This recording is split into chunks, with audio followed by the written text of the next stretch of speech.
As the high school football season rolls on, we've got you covered. This is Next Round Preps on the Double Down Podcast Network. Hello, everyone. Welcome in to Next Round Preps for Week 6. We are this deep into the football season. Everybody's been talking about college is a third of the way over. Well, high school is over half the way over, at least when it comes to the regular season, and we are now getting back into region play. John Lunceford along with Jerry Young here to recap last week. It was non-region play last week. Jerry, we saw the game between, arguably the top two teams in the state, Thompson and Clay Chalkville, down to the wire, 17-14. Clay getting stopped twice there towards the end of the game to ultimately end up falling in that one. Had a 4th and 2 near the goal line that got stuffed and threw an interception there in their kind of last heave opportunity, but still a really, really good game. Yeah, exciting ball game. John, like you said, it's hard to believe that we are halfway through the season. I mean, halfway through the regular season. Of course, with Thompson the last 5 years, we're used to playing 14 games. So, we hope that continues this year. But that was a great ball game. I think the defenses were outstanding. I talked to Coach Freeman yesterday, and he said, look, this is the kind of team we are this year. We have to rely on things like big plays on defense and that sort of thing. We're not the dominating, overpowering, huge playmakers that we have been in the past, but he understands what kind of team Thompson has. I think that was the best football game in the state. It was exciting.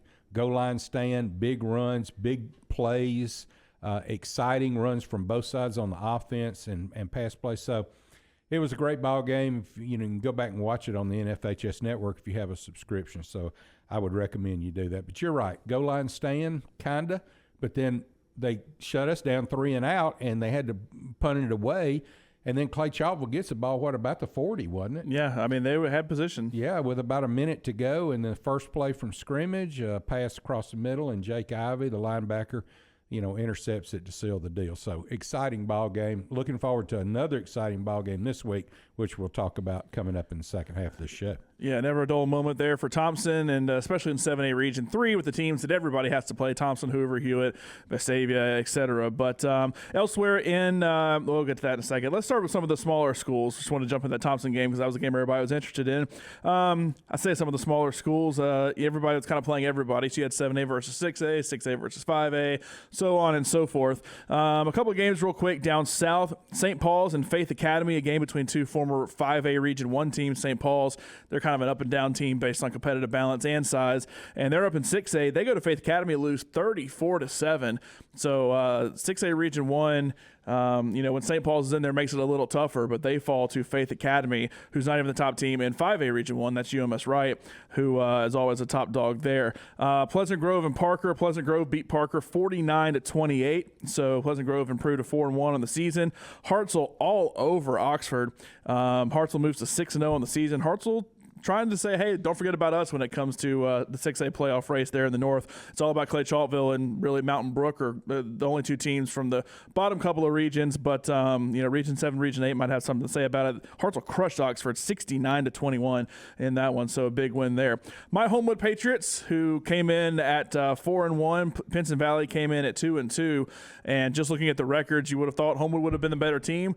This was one that I'm a homer because I played at Homewood, and I just would say Homewood would win, but this is one I did not expect them to go out there and play super well in this, it's not an off week. It's not a game that counts for the playoffs unless it's a tiebreaker, but Pinson came in and played well. They won 21-13. It was a little bit of a back-and-forth game, but Pinson does end up getting the win there. We knew Pinson was good when they played Clay Chalkville as close as they did.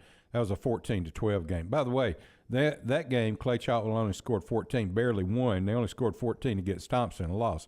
But I expected Homewood to be this type of score. I figured it'd be a one-score game either way.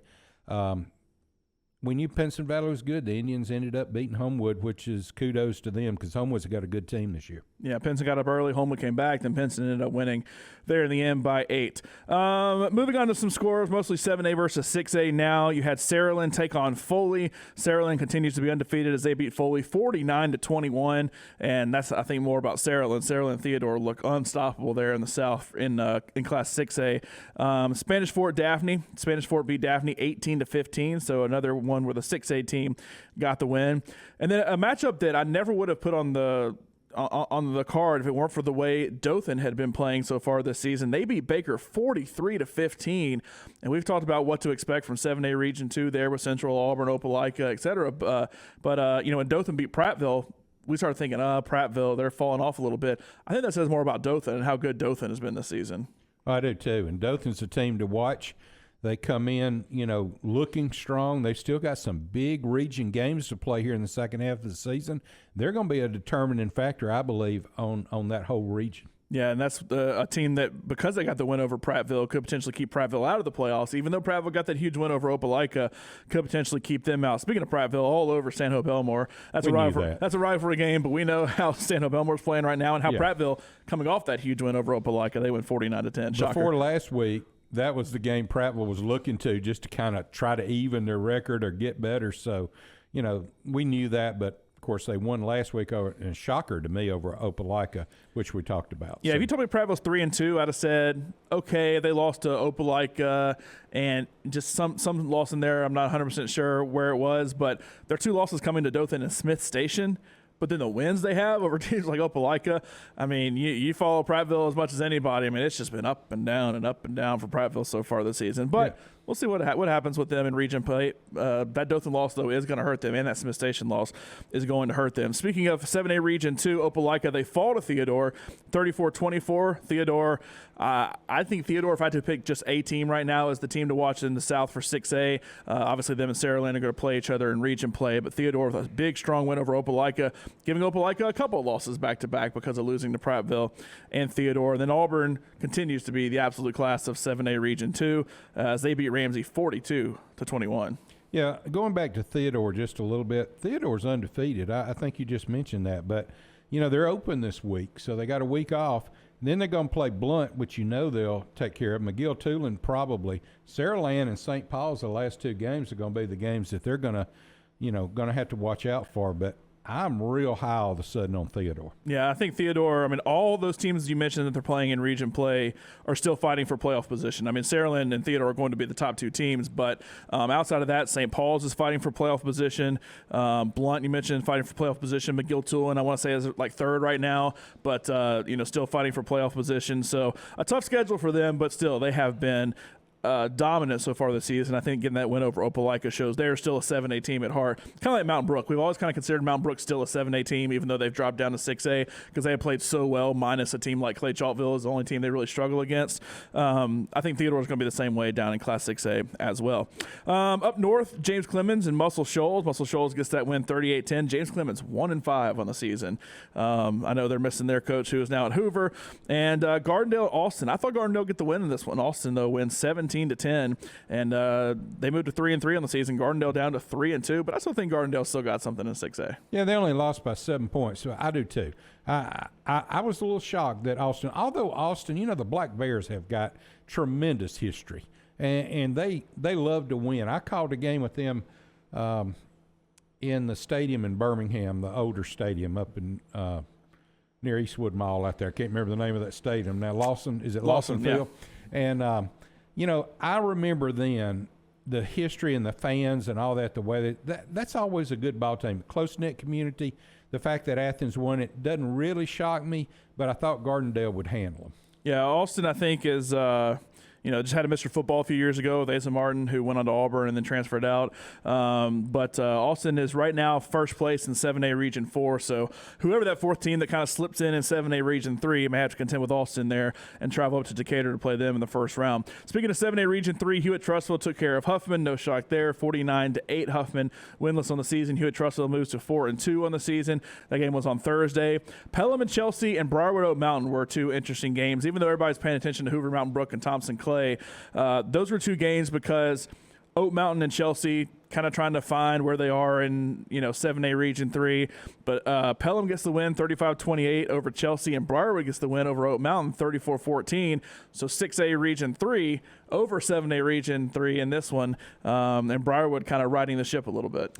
Okay, I haven't seen Pelham play this year, but their record's terrible. They high in the world they squeaked by on Briarwood Christian remains the mystery of the year to me. But I was shocked that they beat Chelsea. I thought Chelsea would have rose up and played. They played good ball all year, so that was a shocker. And Briarwood beating Oak Mountain, no shocker at all. Yeah, Chelsea's one win in region play over Oak Mountain, who lost to Tuscaloosa County, who lost to Chelsea. That we saw Chelsea obviously in person because Thompson played them a couple of weeks ago, and that's Thompson playing them. It's not, you can't really get an accurate gauge on a team when you're playing Thompson, Hoover, or something like that, but you're near the bottom of the region. But yeah, that Briarwood beating Oak Mountain, not a shock. Pelham beating Chelsea, a little bit of a shock there. Mountain Brook Hoover, the other big game in 7A Region 3 when it comes to two teams that used to be region foes. Now Mountain Brook, like we said, dropped down to 6A. Hoover gets the win 26-14 in a close one over Mountain Brook.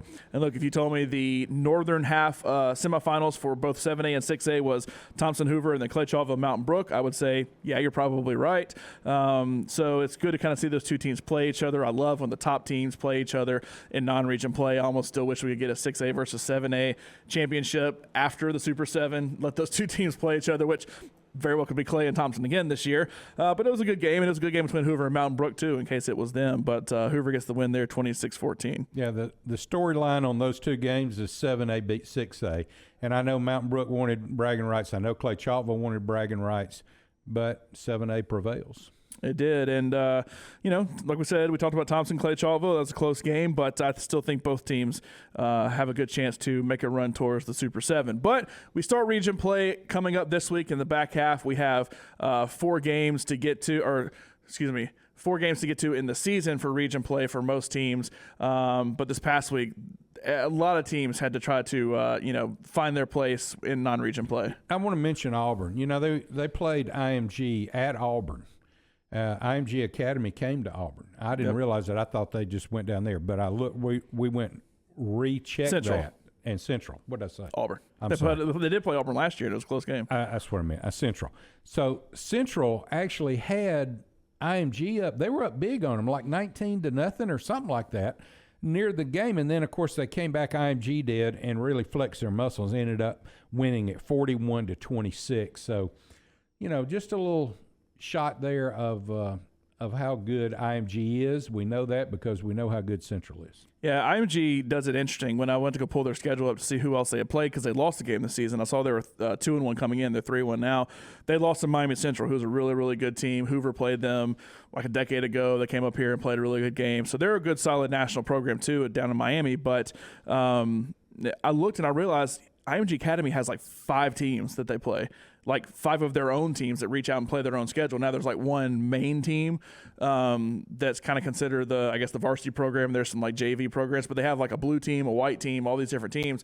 That kind of makes they're kind of spread out. Usually IMG Academy just beating the brains out of everybody, and Auburn played them close last year. Central played them close this year. Hoover's played them a couple times, but I've always felt like IMG just comes in and dominates everybody. They're not doing that anymore. So I don't know if that's more of a state of IMG spreading themselves too thin with all the players they bring in, or if that's more about the state of Alabama's catching up to a program like IMG Academy. I don't really know. Yeah, I know. And I don't know if Thompson's interested in playing them or not. I never have asked Coach Freeman that question. Last year would have been the year to play them.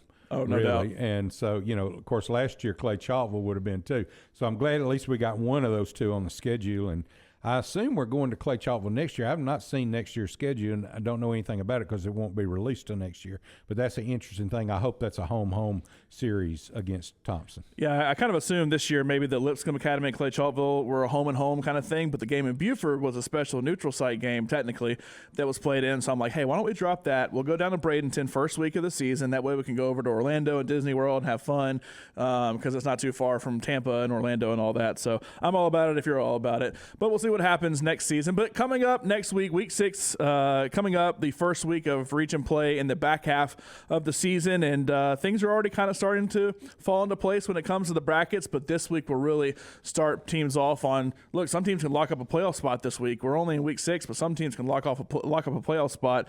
But we'll break all those games when we get back right here on Next Round Preps.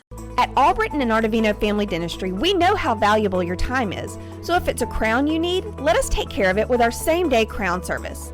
We have the latest technology allowing us to build your custom crown right here in our office while you wait. Albritton and Artivino Family Dentistry is here to serve you. Albritton and Artivino are easy to find. Exit 238, that's the Alabaster exit, next door to American Family Care, or call them at 205-664-7610. Alabaster Living has been a major community supporter for years in the Alabaster area and is excited to introduce their new streaming TV channel. Alabaster Living Television can be found on Roku and Fire Stick and has new video content featuring Thompson High School, the city of Alabaster, local churches, businesses, and citizens added weekly. Just load ALTV to your streaming device and start watching to see all that Alabaster has to offer. You can also follow Alabaster Living on Facebook and YouTube to stay on top of everything going on in the community. Add ALTV to your Roku or Fire Stick device today. Hi, I'm Jerry Young. I want to tell you about Holloway Home Loans here in Central Alabama. Thomas Holloway is a former Oak Mountain Eagle who moved on to play his college ball and earn his degree from West Point. Thomas is still an Army reservist and an expert in residential home mortgages, offering personalized service at an amazing price because he works for you and not the financial institutions.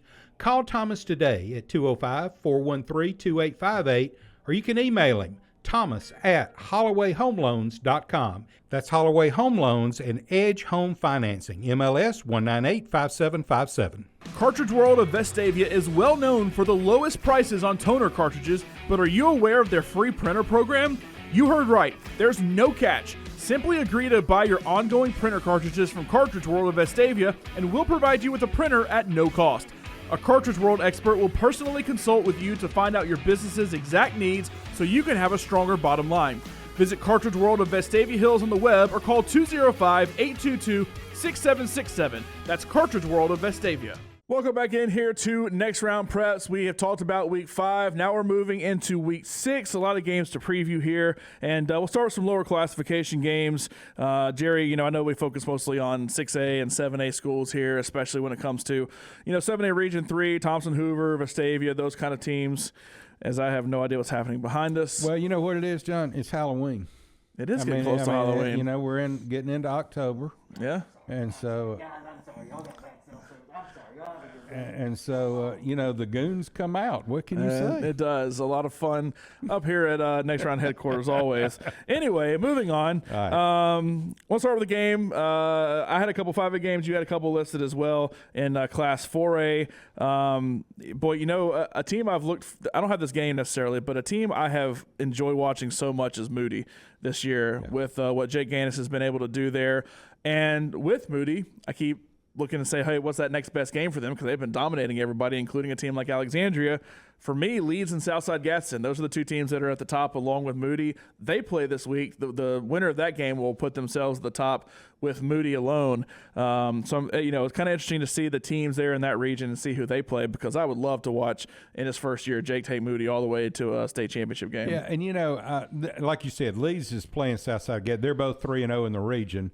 Gadsden's got a loss on the season, which means nothing. But, as bad as you hate to look forward, man, my blood's pumping for Moody and Leeds. Oh, me too. No doubt. If there's a game that Thompson would love to move to a Thursday, I hope it's that week so I can get over there on Friday, because that'd be a game to see.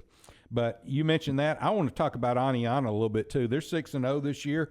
They go into play. They are at home against Etowah, who's 4-1. Etowah's only loss was to Fort Payne by a score of 26-14. So that's going to be a good ball game down in 4A Region 6. Yeah, jumping up 2 classifications to play Fort Payne out there in 6A and still keeping it close. Both those teams are obviously teams that are always, making a little noise there in 4A and able to make a run in the playoffs as well.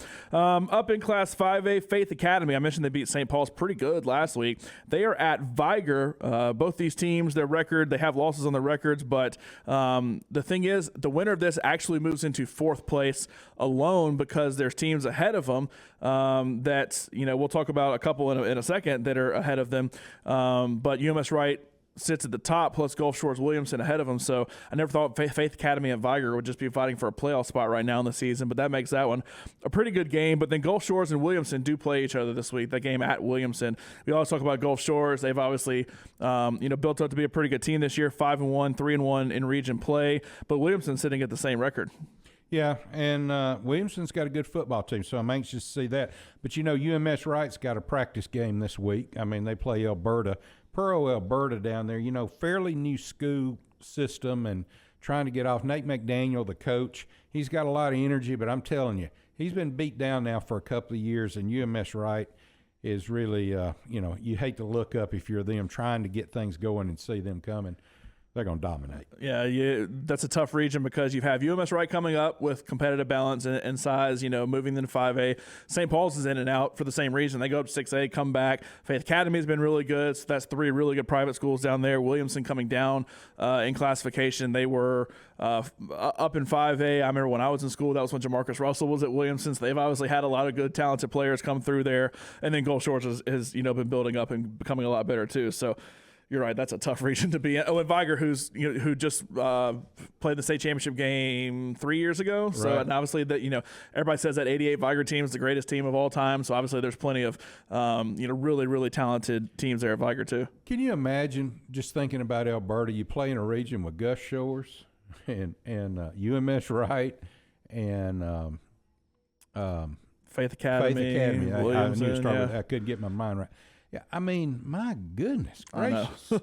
And they're a 5A school, and if you've ever been to the beach and kind of cut through Alberta, you wonder how in the world that school could be 5A because the community's not that big. I mean, there's more tourists in Alberta than there are residents on any given weekend. So, feel sorry for them. Those are teams, all the teams we mentioned, too, that can jump 6A and maybe not be the best of the best, but still compete for playoff spots in 6A. So, yeah, it's definitely tough there in 5A Region 1. All right, moving on to Class 6A Region 1, Spanish Fort at St. Paul's. I never in a million years, if you said, hey, Spanish Fort and St. Paul's are playing Week 6, what are the records? I never would have said overall 3-3 and 2-3. Now, in region, not quite as bad. 2-2 for Spanish Fort, 2-1 for St. Paul's. But I never in a million years would have said that they both had 3 losses total on their schedule. But it's a tough region to play in. It's tough when you have to play Theodore, Saraland, Blount, McGill-Tulane, all these teams that have had success in the the last decade or so. Plus, they always step up and play 7A Mobile teams in the non-region play. St. Paul's dropped down and played Faith Academy, one of those tough teams we're talking about. Faith Academy beat them pretty good. But this right here, the loser of this is actually in trouble of missing the playoffs. And I never in a million years would have said that about Spanish Fort. St. Paul's, I get it. They're a 5A team that's being forced up into this situation.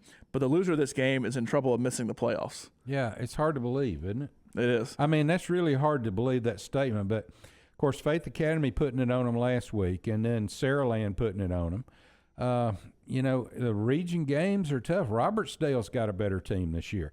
Baldwin County's okay. Then you got Theodore down there the last game of the season, so they need to win this game, no doubt. Yeah, that's the thing. Theodore, McGill-Tulane, 2 of those teams sitting at 2 of the top 4 teams right now, and those are 7A Region 1 teams. Don't forget, McGill-Tulane played 3 straight Super 7s. They had that one. They won over Spain Park, lost a couple times to Hoover before the Thompson Central, Thompson Auburn thing started.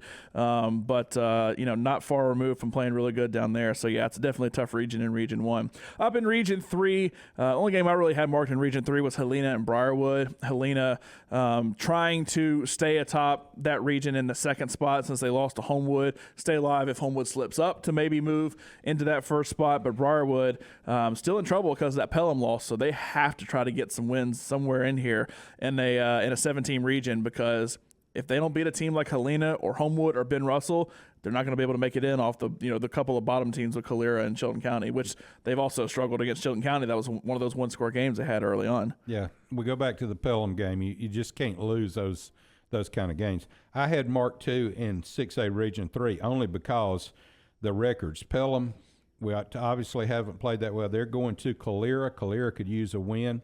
Calera's got a new energy level down there, and they joined the NFHS network this year, and they're really promoting that so you can watch all these games on the NFHS network. That ought to be a tight ball game. It may not be for anything big, but it's going to be a good ball game. Yeah, while Pelham has the lead on Briarwood due to the head-to-head win, if Calera gets this win, then it becomes kind of a 3-way race right there. You kind of have Homewood, Helena, Ben Russell, and then you have like Pelham, Briarwood, Calera all fighting right there. Chilton County started off strong, but they've kind of fallen off their 0-3 in region play now, so it's going to be tough for them to work their way in there. Let's see, 6A Region 4, McAdory, Northridge, kind of a battle for second there behind Hillcrest. The 4 teams seem to be almost every year. Hillcrest, Northridge, McAdory, Hueytown in some order. A lot of times they'll end up beating each other, but Hillcrest definitely seems to be the strongest right now. But if McAdory wins, they'll stay alive for first there. And then Centerpoint and Shades Valley in 6A Region 6. These 2 teams are fighting for a playoff spot behind Clay, who we've talked about how good they are, Penton, who we've talked how good they are, and Oxford, who we've talked about how good they are. Those three are in front of Centerpoint and Shades Valley. The winner of this game puts themselves in a good position. I think Centerpoint gets the win in this one over Shades Valley, but two really good coaches right there for those two programs, and it's a tough game to have week 6 because you could potentially put yourself on the outs right here. Remember this next year at this time, folks, because I'm going to tell you, Shades Valley may not be anywhere close to what they want to be this year, but by next year, they're going to be okay. Ruben Nelson, George Bates, we know what they can do. Ruben Nelson is going to always build that team. I actually was talking about the last time we saw it may not have been the last time, but the last time I physically watched these two coaches coach against each other was Minor Ramsey in the third round of the playoffs. You were out there broadcasting that game. Me and a couple other people came to watch y'all call that game, sit up at the press box. It was packed. I remember having to weed my way through tons of fans. The stairs were full. There were so many people there. Ramsey ended up getting the win. That was the year Ramsey didn't win the state championship with Ruben as the head coach. But can I tell a story about that game? Go. I remember we took a picture of each other, and I used that picture later to put on Facebook to wish you a happy birthday. Yep. And Tim Melton's hand was in that picture. And when I posted it, Melton's answer on Facebook was, I think I had a hand in this. And I've always remembered that game and that picture just because of that. So. Yeah, we're doing our radio show at the time, so you were interviewing us on there. That's a picture I've seen a lot. But there's a lot of memories from that game, a lot of talented players that were in that game, and, of course, 2 talented coaches who were in that game as well. And now playing each other this week. Centerpoint 5-1 overall in the season, 2-1 in region play. Shades Valley 4-1 on the season, 1-1 in region play. Should be a good game there. And then 2 really solid games between undefeated region foes, 1 in region 7 for a battle for first place, and then 1 in region 8 battle for first place. Hartselle and Muscle Shoals, both teams completely undefeated on the season. Should be a phenomenal game there. The game at Muscle Shoals. And then Gadsden City, who dropped down from 7A region 3. They're 2-4 on the season, but they're 2-0 in region play. Hazel Green, they are 3-2 overall, but 2-0 in region play. Winner of this one moves into sole possession of first, but should be a good game between those 4 northern teams up in the northern half. But Hartselle, Muscle Shoals, pretty good teams, but I still think it's still going to be tough to beat Clay and Mountain Brook. I agree.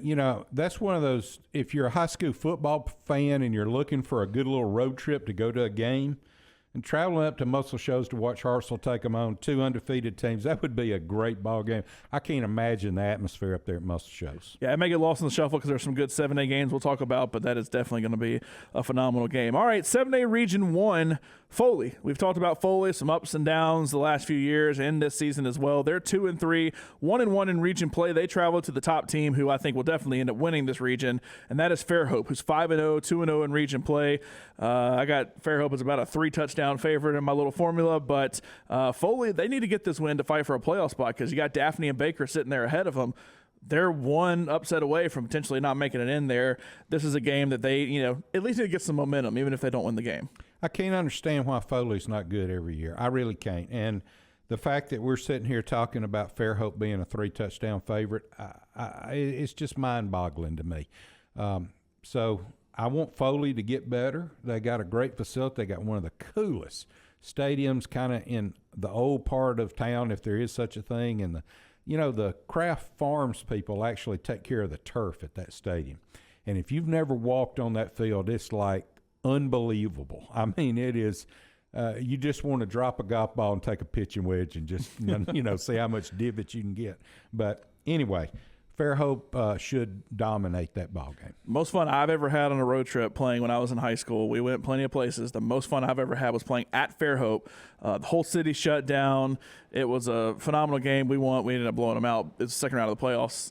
When I was at Homewood, my sophomore year. Did they have the cannon? They had the cannon. Okay. It was a totally different atmosphere, and it was the first time I had ever traveled down south for a football game, because when you're in middle school, JV, freshman, all that kind of stuff, you just kind of stay around. We just kind of stay around the Birmingham area, play, the Hoovers, Vestavia, stuff like that. But once because we couldn't play those teams, we weren't 6A at the time, we were 5A, and we happened to be in the South, so it was like us and Broward were playing like Ben Russell, Valley, Chilton County, a lot of teams that were further south. So we had to go down and play a Region 1 team. And we went down and played Fairhope because we were the second seed, so we had to travel. And phenomenal atmosphere down there, so I know they do it right. I know they do it right because, hey, the thing is, we stayed at that Fairhope game. We stayed that Friday night, and the next day went over to Lambert's, which is over in Foley, right? Right. To, get the throw rolls at us. But it was a phenomenal trip. Just love watching the high school football atmosphere down there. Well, they got a ship, for those of you that don't know, they're the Pirates. They put a pirate ship up on a hill in the end zone. It's got a cannon in it. Every time they score, folks, I'm going to tell you, this is not some little 410 shotgun going off kind of sound. This thing rattles the ground. If you've never been there, or if you have, to cover your ears because it's coming.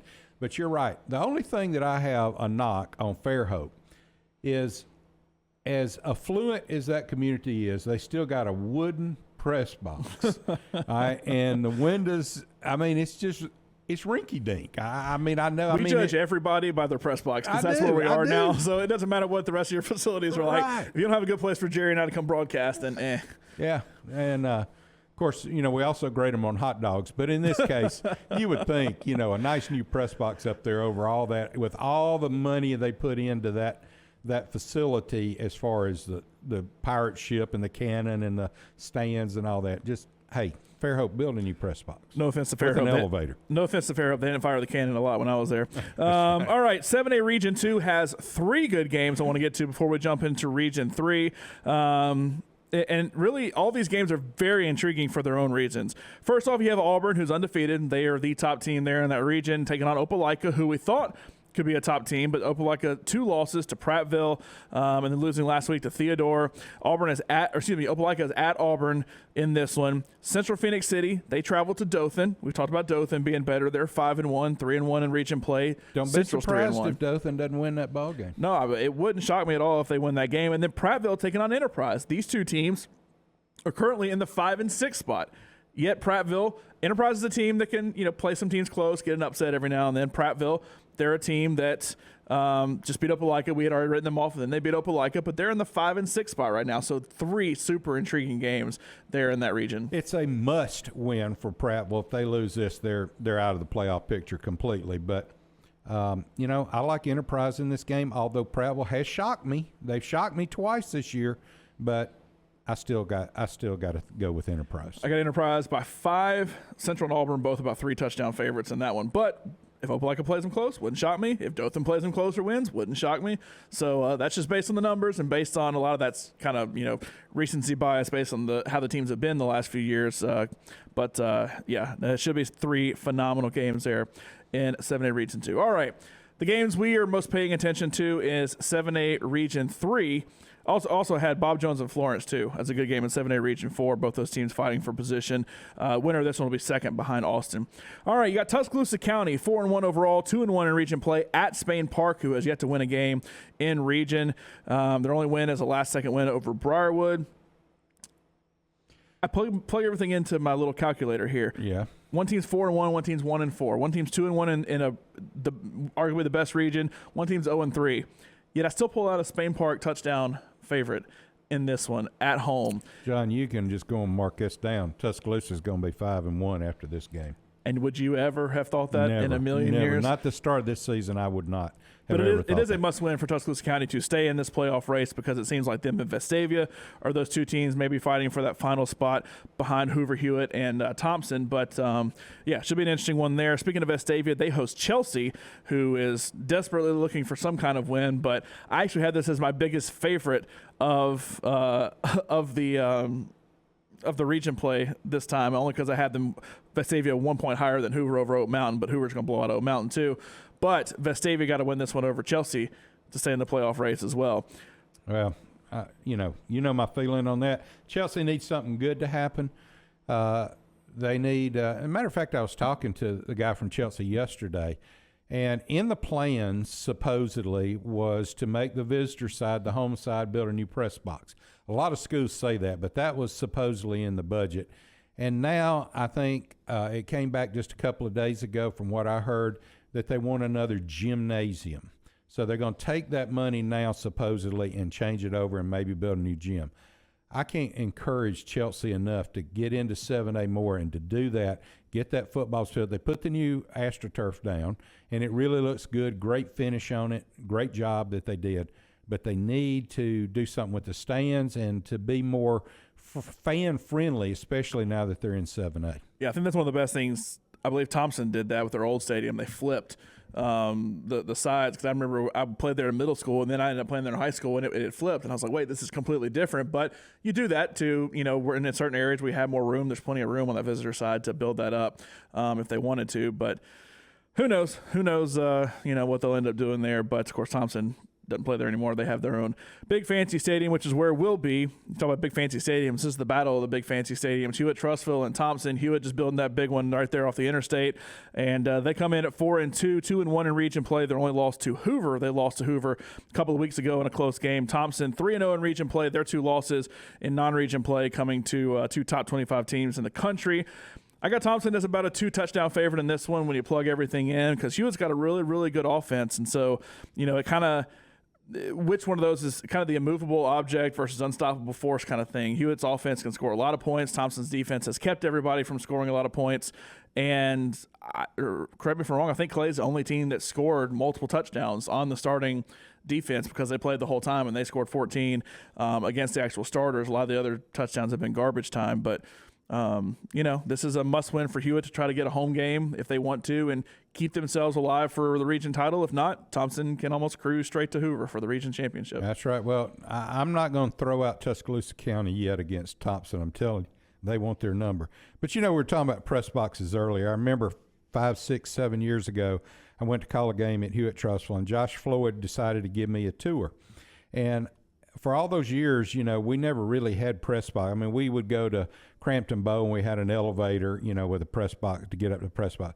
Well, we walked in the bottom. I'm like, why is he going in here in this closet? And that ended up being an elevator.